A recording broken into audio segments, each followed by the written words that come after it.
Okay, so we're making pie crust. We're going to use it to make apple and peach fry pies tomorrow at the Lady Setter thing. And the pie crust needs to set for multiple hours or overnight. So we're going for the overnight part of it because, well, my kitchen's already a mess, so we're going to leave it one mess. Now, pie crust is in this book here I wrote, Ultimate Preserving Guide to Fill Your Pantry by Sarah Rodriguez, Red Ridge Farm. Okay, so this is going to be a flaky pie crust. It's my go-to crust for everything. Super duper simple and delicious. Flaky pie crust, page 102. Let's see what we got here.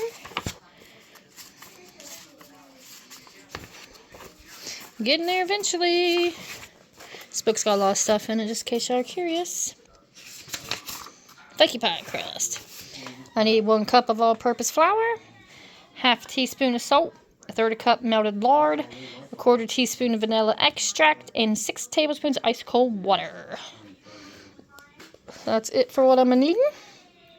So, let's get this being made.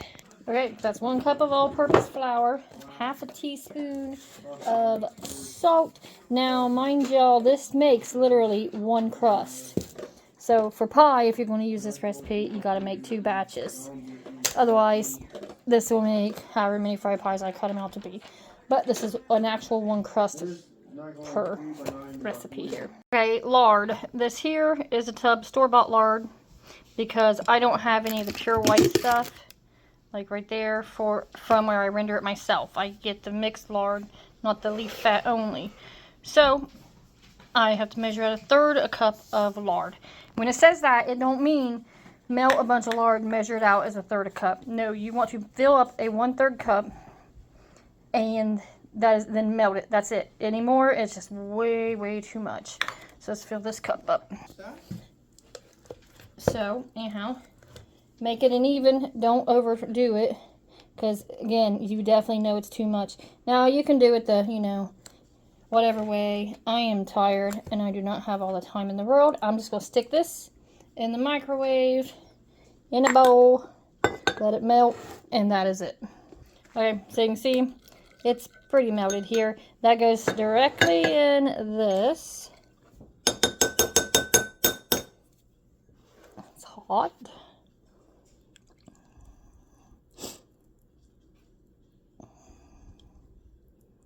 Okay. And then 1/8 teaspoon of vanilla extract. So you go a little over, that's fine too, because, well, vanilla's good. Oops. That was close. Now, next thing to do, you can use a pastry cutter, which is this here thing. Kind of, use it in there, mix it all up. Or if you ain't got that, you can just use 2 butter knives. I usually just use 2 butter knives because that pastry cutter is a pain in the butt to clean when you're done. And you want to just mix this up right good until you get pea-sized crumbles with it. And then when that's done, you will put in your cold water. Usually I use ice cold, like ice cubes in it, but we use the last of the ice and never filled the tray up. So with that, we're just going to do cold water. And it's about a teaspoon or so at a time, or a tablespoon at a time. But you only want to do 1 tablespoon at a time because you can make it too much, because it won't take as much as you think. And I'm going to mix it up here for us, so I'll show you in a second. Alright, so you can see it's starting to form together, looking like crust. It's honestly a pain, and it's easier to just do it with your hands, which is fine because you got to roll it out and all that stuff and use it, so you're using your hands anyhow. So, all I do is just finish mixing it all together here. Very easy done. You don't want it to be too sticky. Like a little bit sticky, fine. It really is just kind of, to the feel here. It's very soft, very pliable. So, anyhow, there you go. Mix it all together. Now it looks like a piece of pie crust.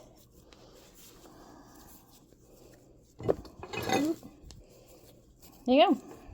Now it goes wrapped in plastic wrap, put in the fridge for at least a couple hours or overnight. I'm opting for overnight because I don't need these till tomorrow, but it needs a waiting period, so that's why we're waiting here. So let's get this in some plastic wrap. Okay, and then when I'm done, I'll just pile them all back into this here bowl, stick them in the fridge, and then in the morning on my way out, I'll grab them out of there. But there you go, one pie crust, wrapped and ready for the fridge.